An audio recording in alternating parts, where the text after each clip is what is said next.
Shri Mataji, and welcome everyone for today evening's meditation. I will now hand it over to Uncle Sanjay to introduce Uncle Yogi.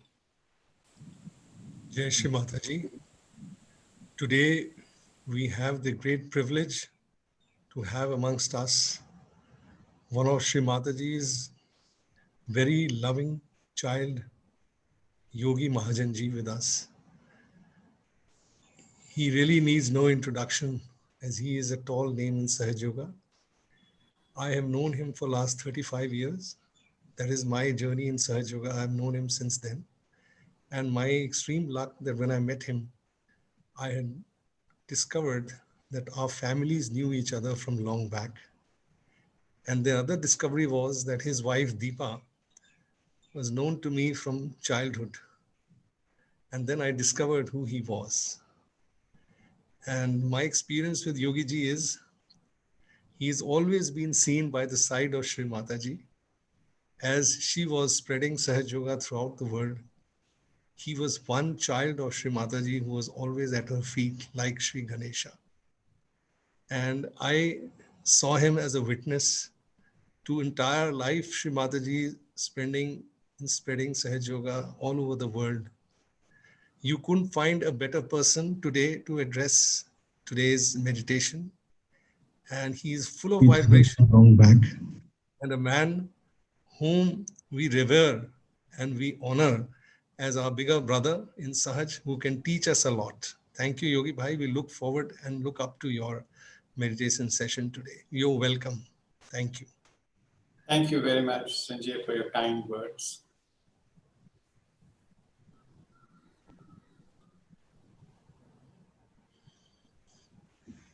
Jai Shri Mataji.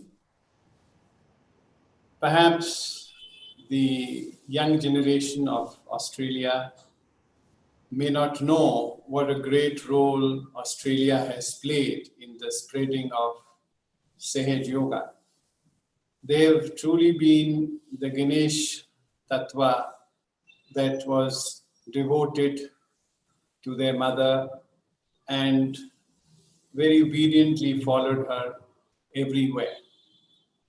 In the early 80s, when technology had not come into India, it was the Australians that came with all their video cameras during the India tours, and the team went from village to village, and that is how today this precious heritage of our logs. It was the Australians that came with all their video cameras, and not only that, when the Dharamsala school was being built, the Australians came and helped in its construction, as also they did in the renovation of the castle in Cabela. So, however far out Australia is, the magnetic quality of Sri Ganesha is always attracted to our beloved mother's work wherever she is. So Australia is being very integrated into her divine plan. So today I've been asked to share some experiences with you. I have also written a book about all these experiences because now I can't remember all of them. So I'll share a few. To begin with, like everyone else, I was a very rational person. And though I believed in God, I was not very comfortable with the ideas of so many deities, because in India we have thousands of deities. And growing up, I saw people go into temples and then come out and do everything else the rest of the day. So that kind of weakened my faith in all the deities. But when I came to Sahaj Yoga and Shri Mataji was talking about the deities and all the mantras we took, I think it was half-hearted for a while.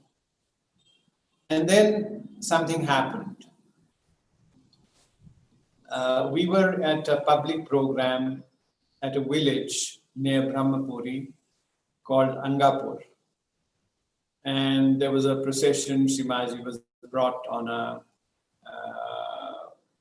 palanquin, and then there was a village square near the bus stand, and the public program started. There was an Australian crew with the cameras, and there was musicians on the other side, about 18 people on the stage, and Shri Mataji was in the center. And suddenly a volley of stones started falling on her. It was directed by a group called Andhshraddha Nirmulan, who was a fanatic group who didn't believe that there is a thing called Kundalini, and they classified us as suddenly a volley of stones. So started falling. I was standing behind Shri Mataji, and I tried to get in front of her to shield her against the stones. And every time I tried to come in the front, she would push me at the back. So I didn't know what to do. So I just prayed to her, what can I do? And at that moment, I saw a wall of vibrations in front of her. And all the deities were sitting. The stones are falling, hitting the wall and falling down. 100 stones, big stones, were pelleted at her, but not a single stone touched her. Whereas the 18 people on the stage, they all got hit by the stones. And some were badly injured, some had broken bones. We took them to the hospital. We have the hospital reports of the 18 people. But not a single stone touched. And that's when I realized not only who she is, but also all the deities. So this experience was a turning point for me in Sahaj Yoga. And then after that, there was no looking back. I came into Sahaj Yoga in 1976. And a few years earlier, the first trust of Sahaj Yoga had been formed in Bombay, and its first trustee was an elderly gentleman whose name was Chandulal Zaveri. So as like you, I was very keen to know what were his experiences. And then it was a time when we just learned that we could raise other people's kundalini, that we could give vibrations, they could be cured. So there was a lot of excitement that we could cure people. And that excitement also brought in a certain amount of ego. So then this gentleman narrated his experience. And he said that, during the pujas, he was always on the stage.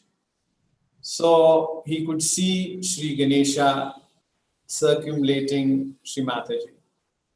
And in one puja, Shri Ganesha stopped and asked him, ask for a boon. So this gentleman said, but I'm at the lotus feet of Shri Mataji, I don't want anything else. He said, no, but you must ask. Now that I have blessed you, you have to ask for a boon. So then he said that whoever I give vibrations or whoever I meet, let him get his realization, let him get cured, but let me not know about it. So wherever he went, wherever he gave realization to people, their chakras got cured, their problems got solved. But he never had any awareness that he was doing anything. So the message was clear that it is not we who are giving realization. It is not we who are curing. It is she through her vibrations. So that's why it's very important that when we give realization or when we have public programs, we should have her photograph. Otherwise, the ego will shift to us that we are giving realization to. And I have observed that many of my co-brothers who were there, they got into this, that I have given realization to 5,000 people. Another one, I have given realization to 10,000. And, it became like a competition. So eventually, all those people disappeared from stage. Because the Maya is such that we get lost in it. And we don't even realize that we are getting into the Maya. And Shri Mataji revealed so many instances. She would allow us to commit mistakes so that we learn from the mistakes and we understand what Maya is. We don't have to be afraid of Maya, but we should be able to read through it and learn through it so that this Maya comes to pull us out of our ego. And then as we see it working, we come out of it. Because we cannot see our own ego. For instance, if you tell somebody you have a big ego, he'll say you have it. So it is not the way to approach. We have to be very humble. If you listen to Shri Mataji's lectures, she always bows down. I bow to the seeker. So very humbly she folds her hands.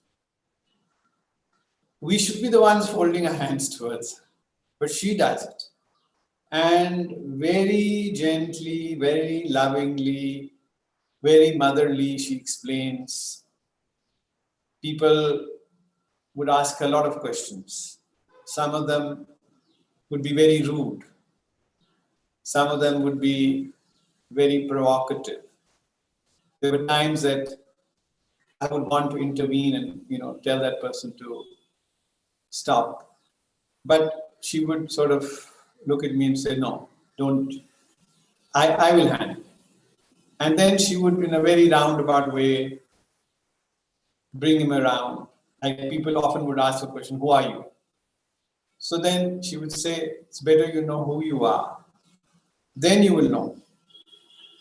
So this is the way we have to approach people. Don't get provoked by them. Don't react to them. Don't take offense. Doesn't matter if they don't believe in Sage Yoga. Doesn't matter if they don't come to Sage Yoga. The important thing is that you have tried. She said, it doesn't matter to me, whether 10 people in the hall or 1,000. I'm not bothered. I remember the first public program we had in Calcutta. There were only 2 people. So I offered, I can give them realization, Shri Mataji, we don't want to disturb you.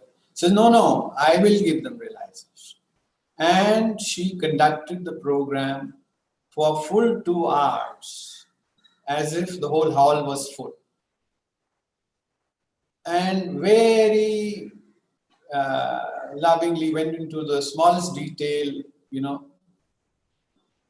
And the next time when there was a program a year later, these 2 people were the ones who were the pillars of Sage Yoga. And they organized such a program that the hall was full. So that is the way she made us understand that the Param Chaitanya is the one who works out everything. We don't have to organize, we don't have to plan. The whole of Sage Yoga spread worldwide with no organization. There was no one planning it. From one meeting, somebody came, invited her to the next place. She went there. Like Maharashtra, in one village, there were some professors from the agricultural university, Rauri. So they invited her to university. She gave a talk there, gave realization. So the other professors from other cities invited them there. And slowly, a whole district, a whole state was covered. So there was no formal that, we are going to go somewhere and rent a big hall and then do publicity. It was more from word of mouth, more from personal contact, from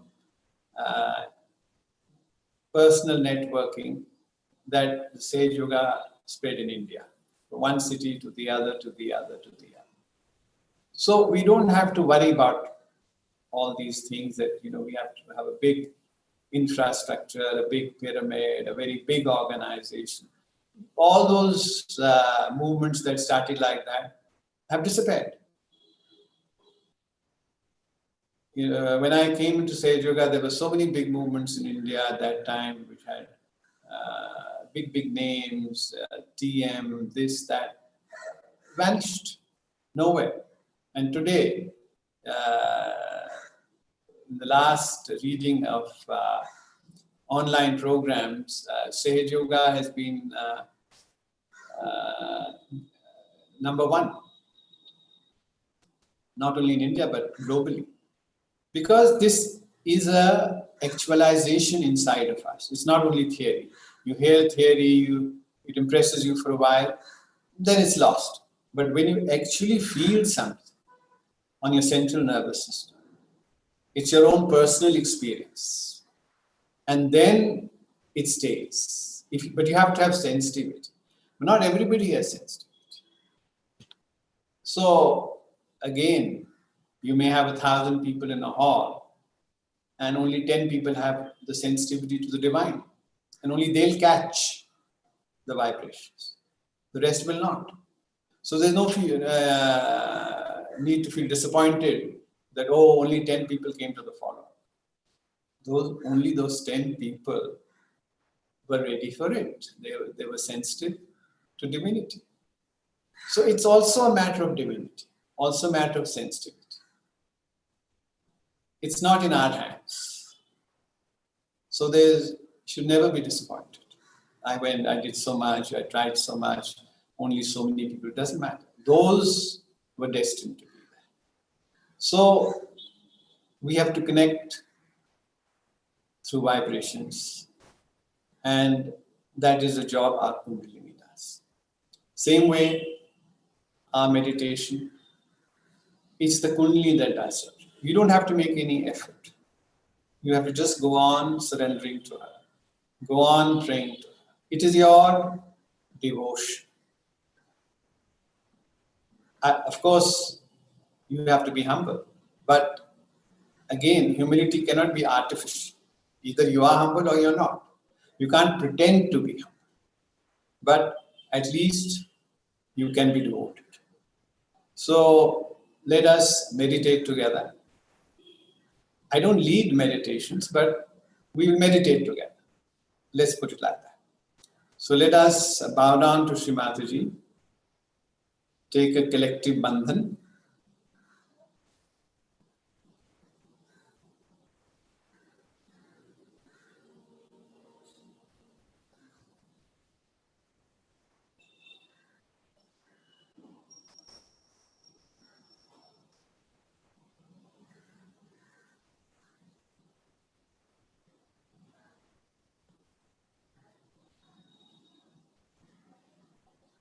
We'll say the three Mahamantras. Om Tvameva Sakshat Shri Mahalakshmi Mahasaraswati Mahakali Trigunatmika Kundalini Sakshat Shri Adi Shakti Mataji Shri Nirmala Devi Namo Namah. Om Tvameva Sakshat Shri Kalaki Sakshat Shri Adi Shakti Mataji Shri Nirmala Devi Namo Namah. Om Tvameva Sakshat Shri Kalaki Sakshat Shri Sahasrar Swamini Moksha Pradayani Mataji Shri Nirmala Devi Namo Namah. Shri Ganesh Mantra. Om Tvameva Sakshat Shri Ganesh Sakshat Shri Adi Shakti Mataji Shri Nirmala Devi Namo Namah.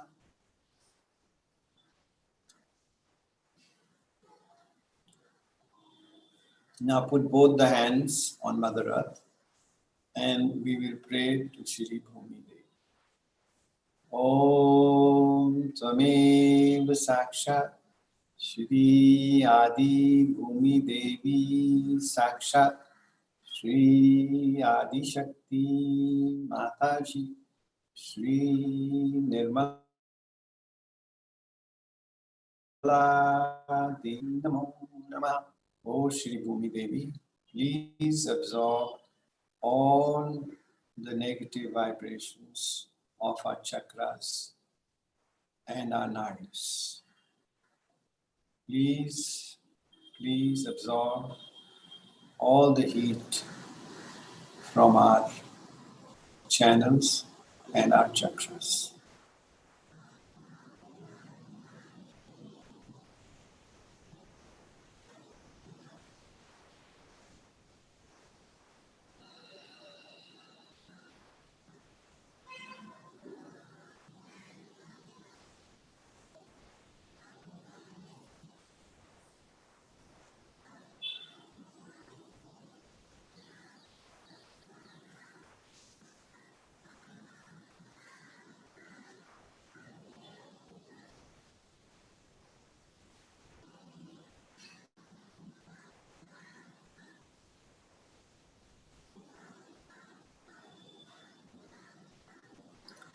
Now,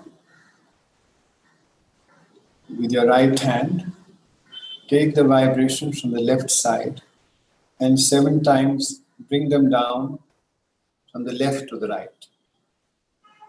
Om Tvameva Sakshat Shri Chandrama Namah Shri Himalaya Namah Shri Chit Shakti Namah Shri Raj Rajeshwari Namah Shri Sanjeevan Swami Namah सर्वतापहंत्री नमः। साक्षात् श्री आदिशक्ति माताजी श्री निर्मला देवी नमो नमः। Right hand on the liver.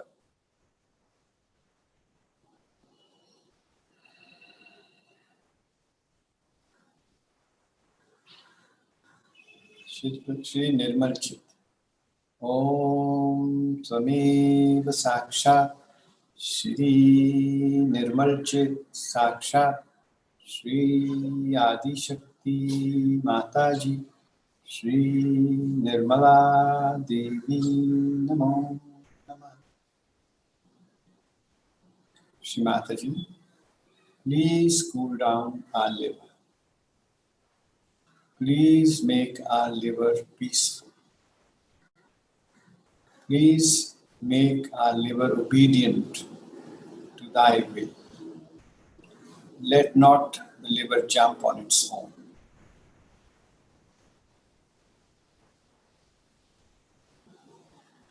Shri Mataji, thy will be done. Shri Mataji, thy will be done. Shri Mataji, you are our Guru. Your will be done.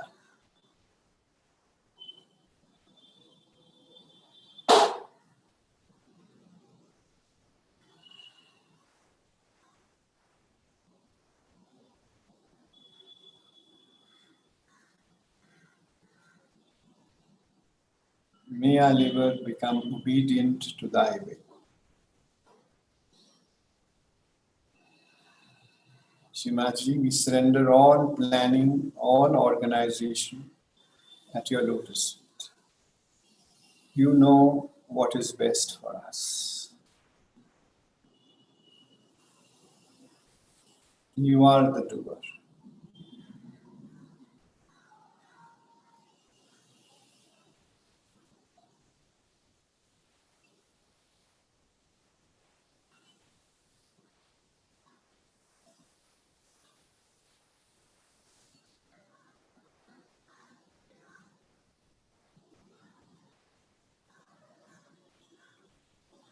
Now right hand on the left side of the Nadi. Shri Mataji, I am totally content within. You have given us everything. You have blessed us with so much. Thank you, Shri Mataji. I am completely satisfied. All my desires are fulfilled by you. My only desire is to share your love with everyone, to spread your message.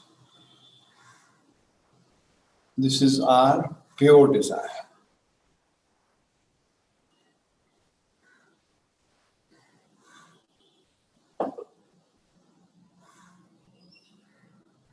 Please slow down my Nadi. Say the mantra of Shri Lakshmi Narayan. Om Tvameva Sakshat Shri Lakshmi Narayan Sakshat Shri Adi Shakti Mataji Shri Nirmala Devi Namo Namah. Shri Mataji, in this frantic world, please give us patience.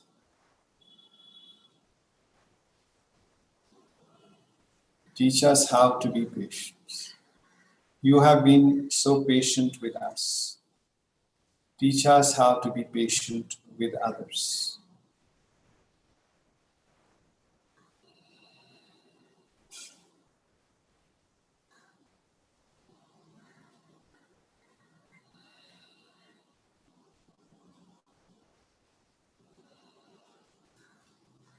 Now, bring it on the void, your right hand. And we'll say the mantra of Shri Vishwa Nirmala Dharma Sakshat. Om Swameva Sakshat Shri Vishwa Nirmala Dharma Sakshat Shri Adishakti Mataji, Shri Nirmala Devi Namo Namah. Shri Mataji, may the essence of all the 10 Gurus integrated in Shri Vishwa Nirmala Dharma establish in our body.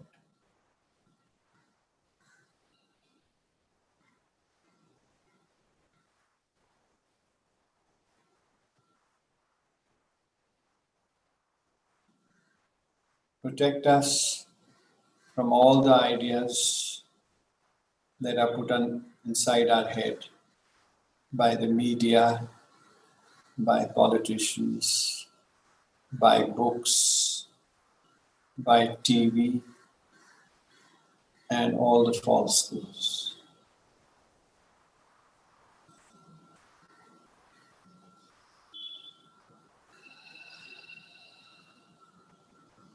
Now, please bring your right hand on your heart.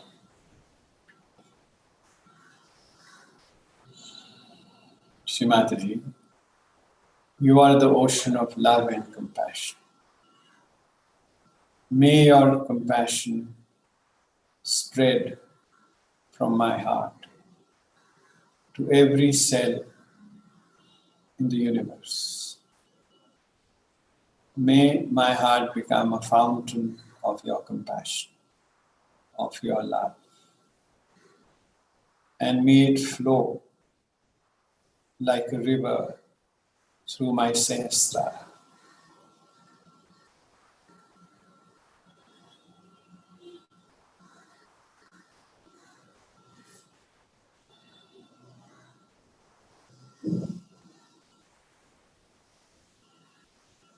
The more we love, the more the sehasrara will open, till it becomes the river Ganges of compassion that cleanses the world with her love.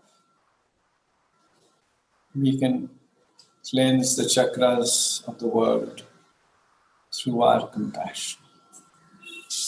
We can cleanse the coronavirus through our love and compassion.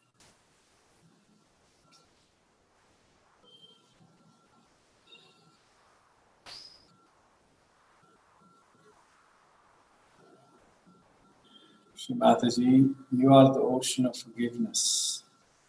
Forgive us and forgive everybody, so that your love may flow unfettered by guilt or any other block.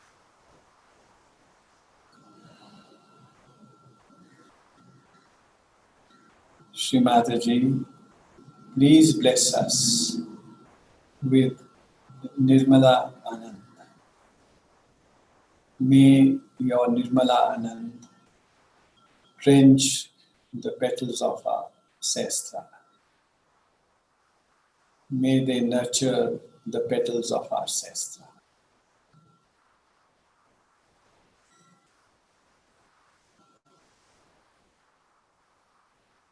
Om Sameva Sakshat Shri Nirmala Anand Sakshat Shri Adi Shakti Mataji Shri Nirmala Devi Namo Namah.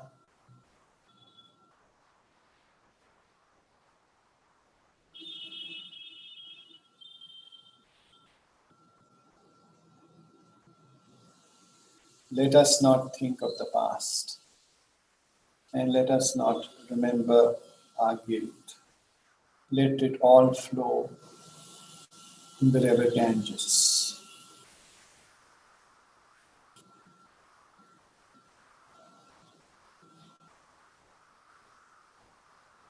Totally relaxed, allowing the Kundalini to flow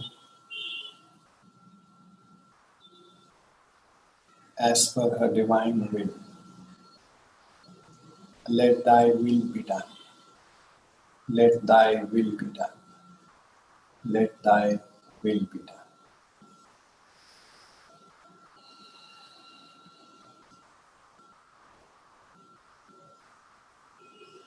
Please bow down to Shri Mataji, thanking her for the meditation, and raise your Kundalini, take a mantra.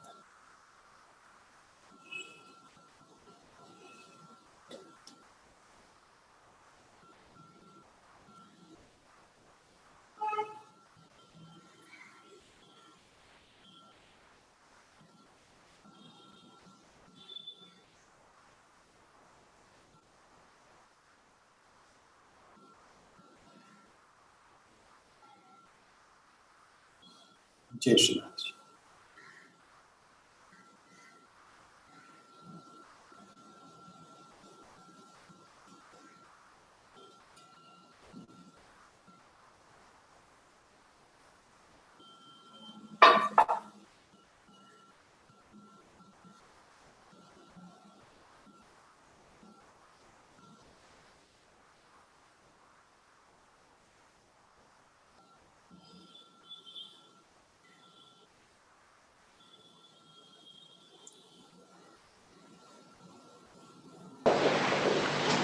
Nice to be back again in Hampstead. I always enjoyed Hampstead because, as I have told you, in London, many people who were great spiritual lived in this area. They preferred it to other places. So I believe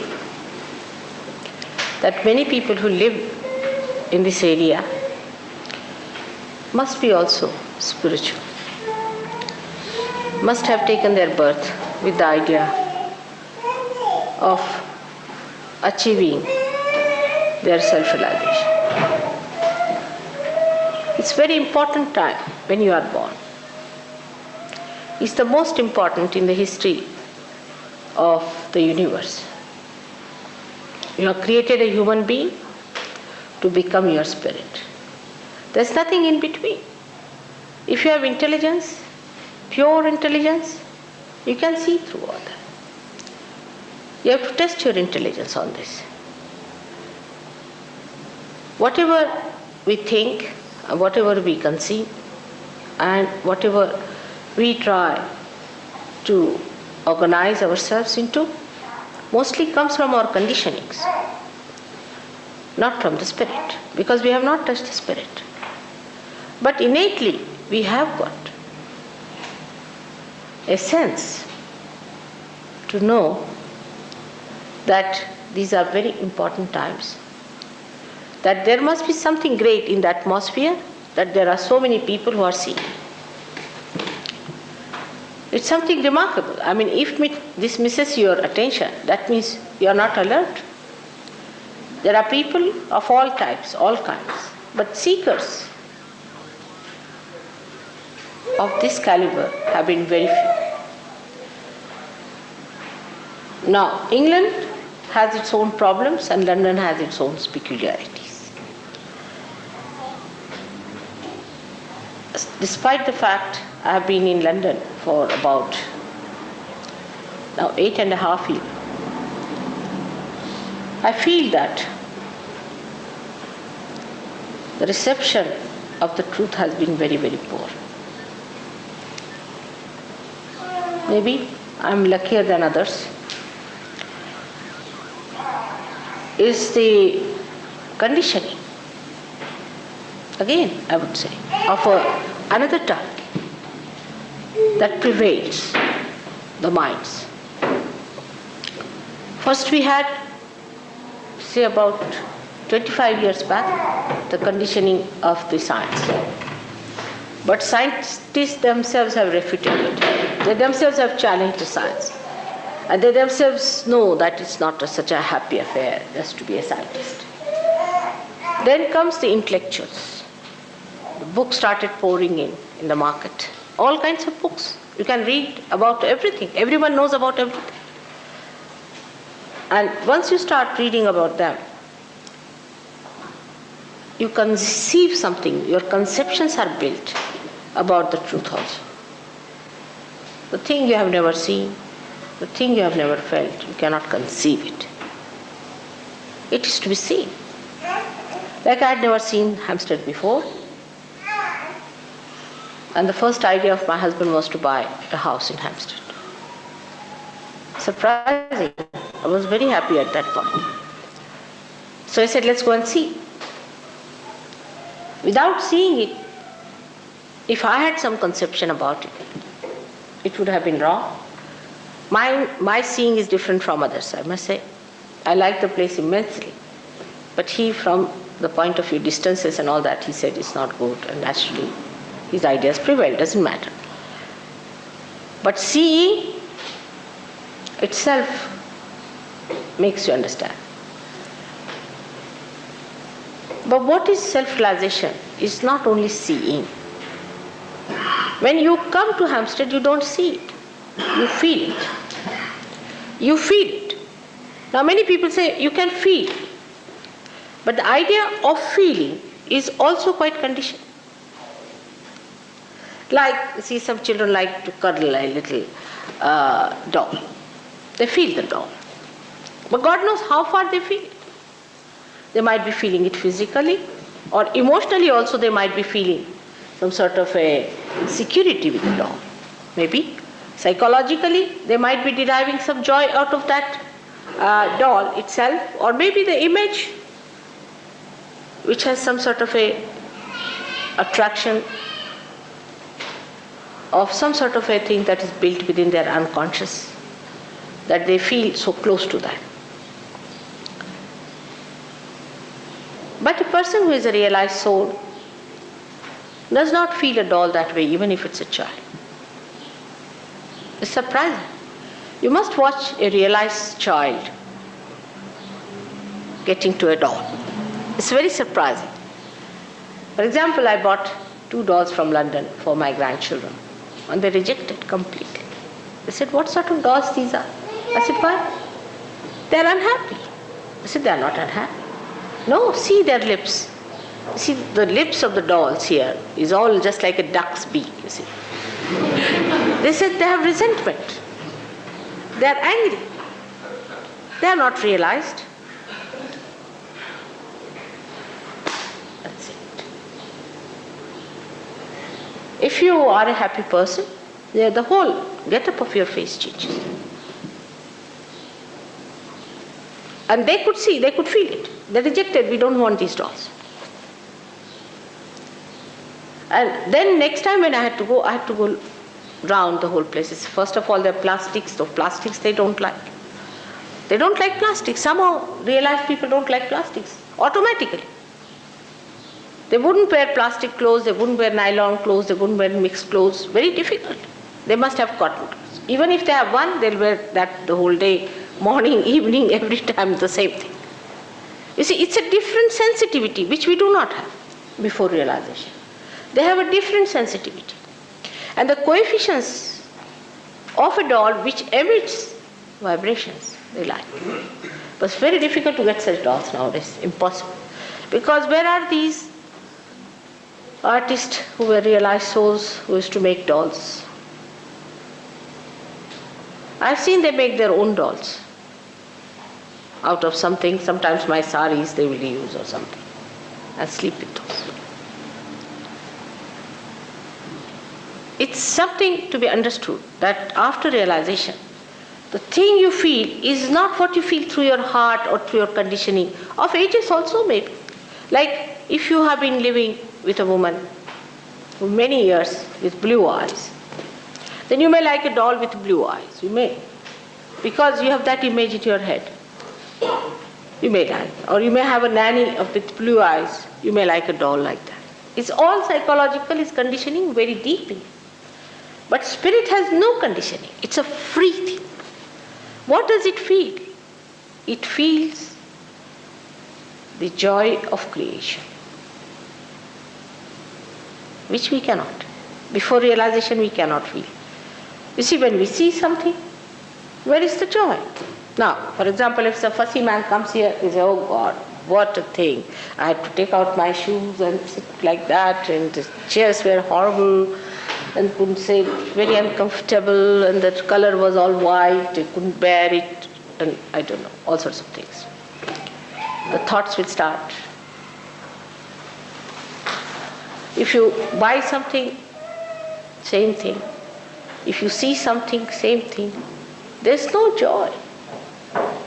You just start thinking. Or if not, to avoid that, you may start a poetry about it. It's sometimes so artificial. Some of the poetry, so artificially put there that you can see it clearly that this man is just a sadist, wants to make you cry, like Lord Byron. You can see it so clearly that this man has no sincerity of purpose. He's not sincere. That sincerity you cannot feel unless and until you realize.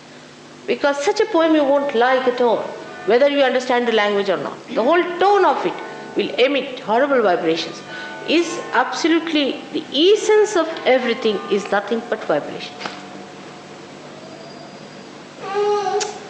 Everything is nothing but vibration. The rest is all zero. We are nothing but our vibrations which are emitted because we are now connected with the spirit.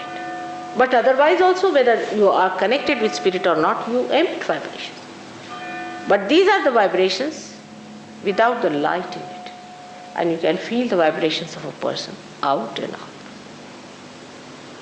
You can feel. Feel how? You can feel on your centers. All your centers become active and you start feeling on your centers. That means all these 5 centers, 6, 7 centers, you start feeling. Even you may not feel in your fingers. Some of us Sahaj Yogis may not feel also even today after so many days because their Vishuddhi chakra is very bad. They must have smoked in, I think, 10 lives, you see. And must have been horrible Vishuddhi chakra, and maybe that's why it's all on the myelin sheath of the nerves that you cannot feel it. That's a different point. But you'll feel it on your centers. And the feeling on the center is emitted in your nervous system. And when it comes to it, you feel it on your centers. And you know, you just know. And you know it as vibratory awareness. This vibratory awareness has to grow, no doubt. This sensitivity has to grow, no doubt. But first you must touch it. If it has not even touched, then how can it grow? But we are so conditioned that we take to things which superficially are very appealing. Sahaj Yoga is not like that. It's truth, it's reality. Of course, you cannot pay for reality. I mean, how can you pay? If it is reality, you cannot pay for it. That's one simple thing. You cannot artificially say you are realized. You cannot. Even if you say, there was a girl, I met her in Portugal, mischievous one. And she wanted to stick on with the Sahaj Yogis because she was very negative. She wanted to disturb Sahaj Yogis. She came to the program. And she told me, oh, I'm feeling very well, mother, I'm feeling vibrations. I just looked at her, I kept quiet, because I knew she was not. I didn't say anything, I didn't want to create trouble. But second day, when she turned up, I said, why are you telling me lies? No. I said, yes. You are telling me lies. You have to be sincere. What are you going to gain? Say you are mischievous, you are playing into the hands of negative forces. What is your gain? You are the spirit. The spirit is within you. You have to become the spirit, is your own joy, is your own property, is your own self, which is not known. Why not be honest about it and get to it instead of playing tricks with yourself and then playing tricks with other Sahaj Yogis? What's the use? What is the gain? Why are you playing in the hands of satanic force? Why don't you play into the hands of the divine force? She said, no, mother, I'm feeling it. I said, see, don't tell me lies. I know for definite you are not feeling it. And if you are not going to be honest, you are not going to come to my program at all. You have to be honest to yourself. If you are not honest, I am not going to have you here. But this honesty sometimes reaches a very absurd limit, because honesty is only up to which point you can see. Say you can see the color is white, all right. Up to that you are honest. But if you start saying, I know who has painted and I know who has done the job and I know who's the company and all that, that's not true. So honesty is up to the point you know. Beyond that, if you start saying things because you have read somewhere something or you have heard something, that's wrong. That's not being honest. So we have to have honesty and open-mindedness. You have to be open-minded and honest so that you see for yourself. Because as I told you, it's not like other places where you can just go and become members, nothing. First, you have to get your realization. Secondly, you have to grow it. Those who cannot do will be left out. You can't help it. How far can you go with people? How far can you tell them? You see, there's no binding force. You are completely free to leave it or to take it. If you want to take it, well and good. If you don't want to take it, no one is going to force you at all in this, because you cannot force. You can force a horse to eat, that is possible. But you cannot force any human being to be a realized soul. You cannot. Not only that he has to ask for it, but he has to later on work for it. It's a tremendous thing you are asking for, and it's the greatest thing that you are achieving. It is made easy, I should say. The times are such. It looks easy, but it's not so easy. In Sahaja Yoga, there are more dropouts than sticking people, naturally. Because you have to be honest. You have to be very honest with them. And you have to give a try.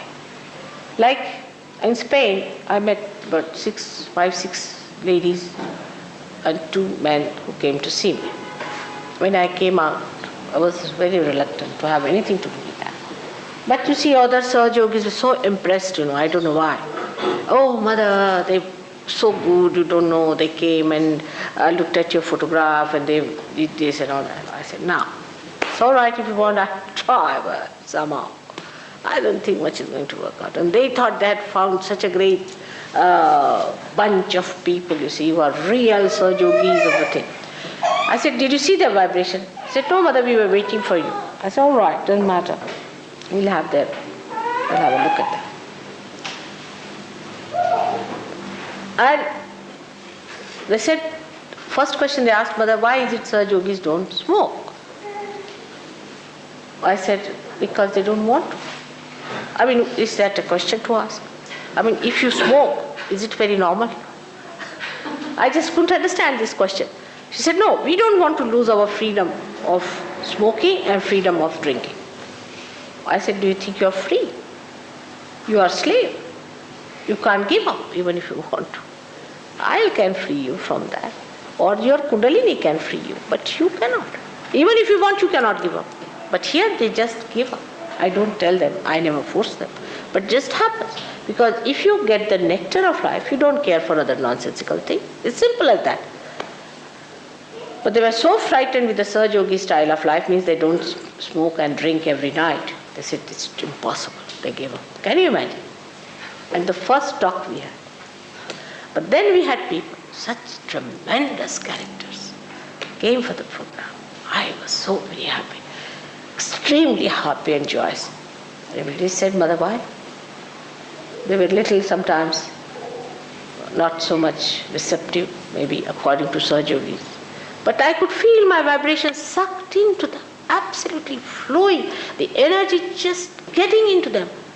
And suddenly they said, got it.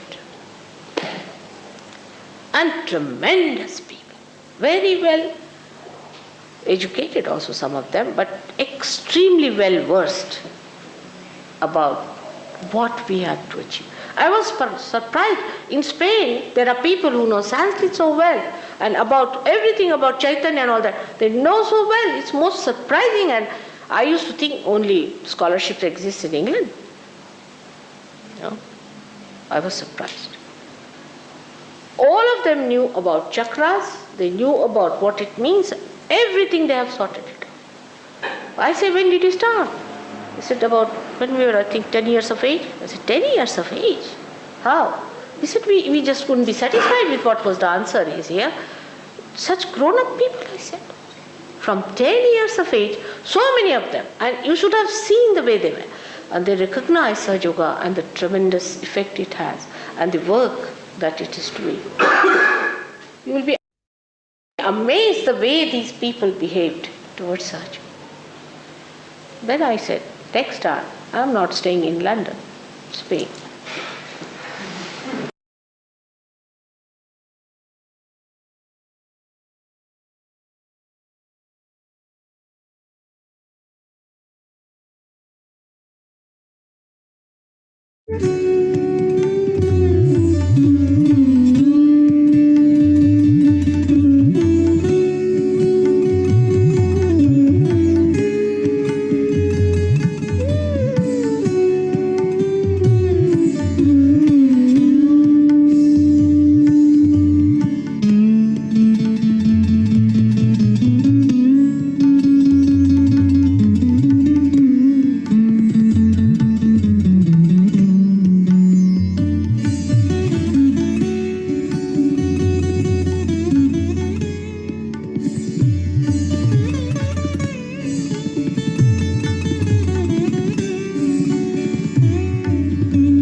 Shri Mataji uncle. Thank you. Can you unmute yourself, uncle? You're on mute.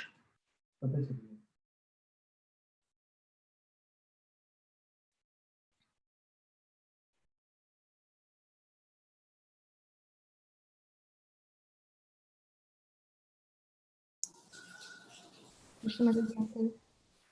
Yeah, we can hear you now, I think. Yes, we can.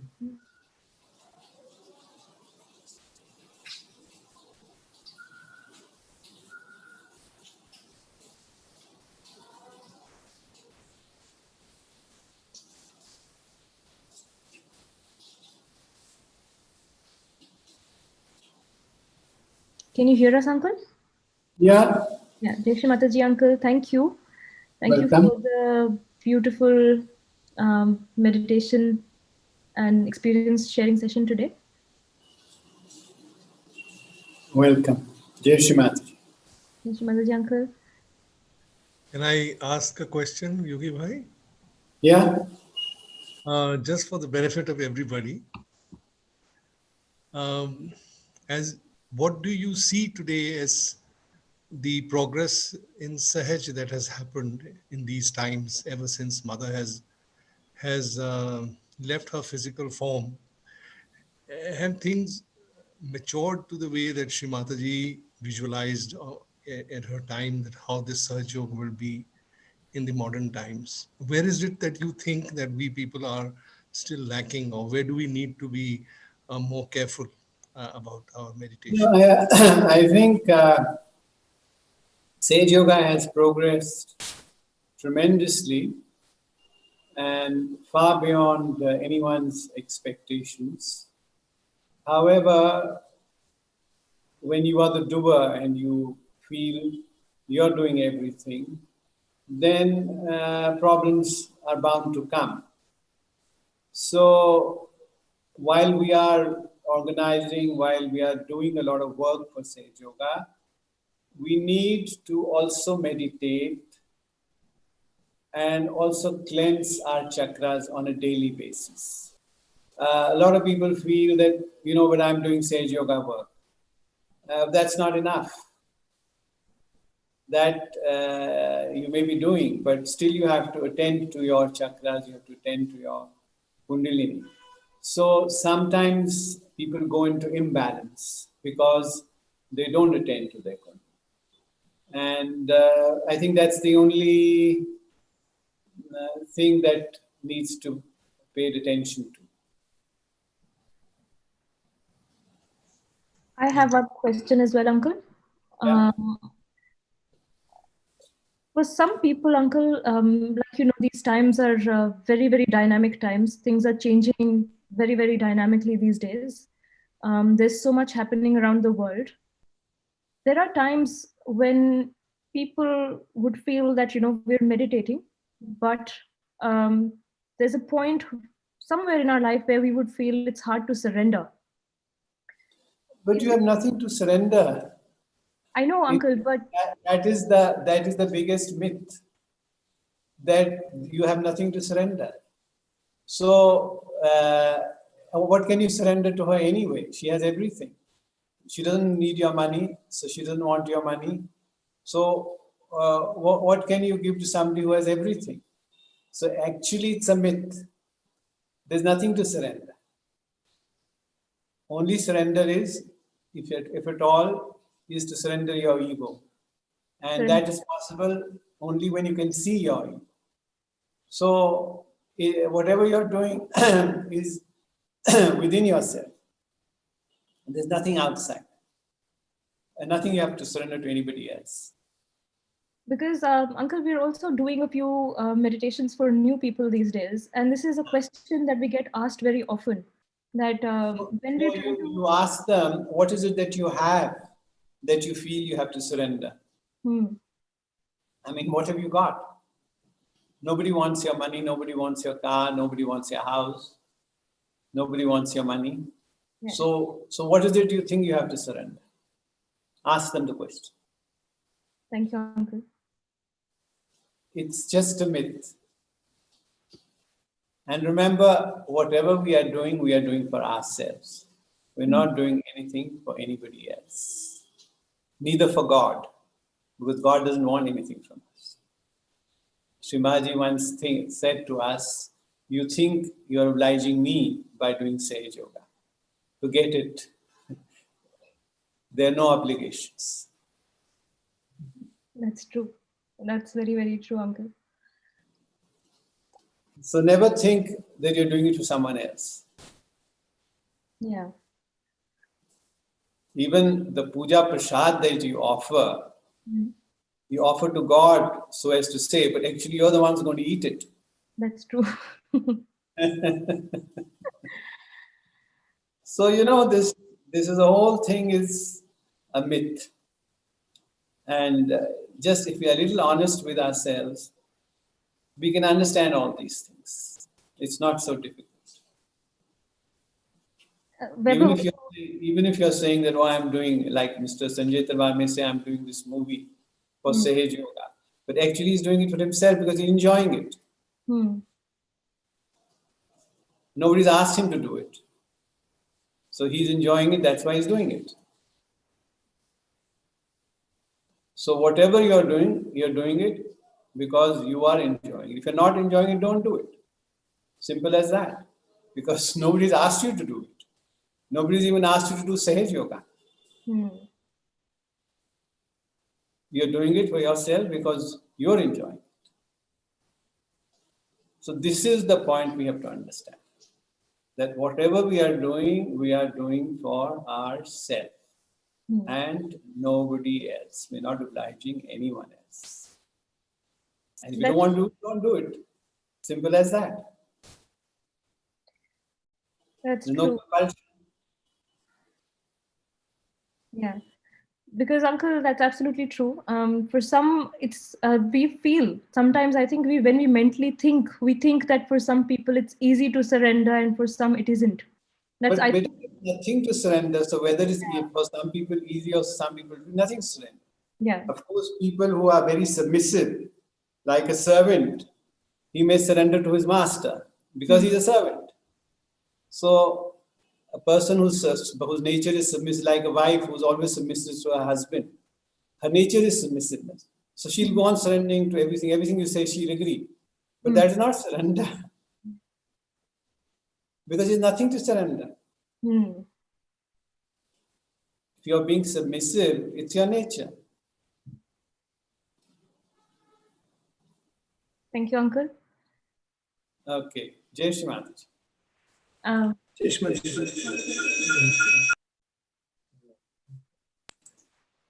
Jai Shri Mataji, thank you, Uncle, for guiding the session today. It was beautiful, very good vibrations. Hopefully, we can have the pleasure of you guiding another meditation sometime soon, maybe next week or the week after. Okay. All right. Thank you, Uncle. And good night, everyone. Jai Shri Mataji.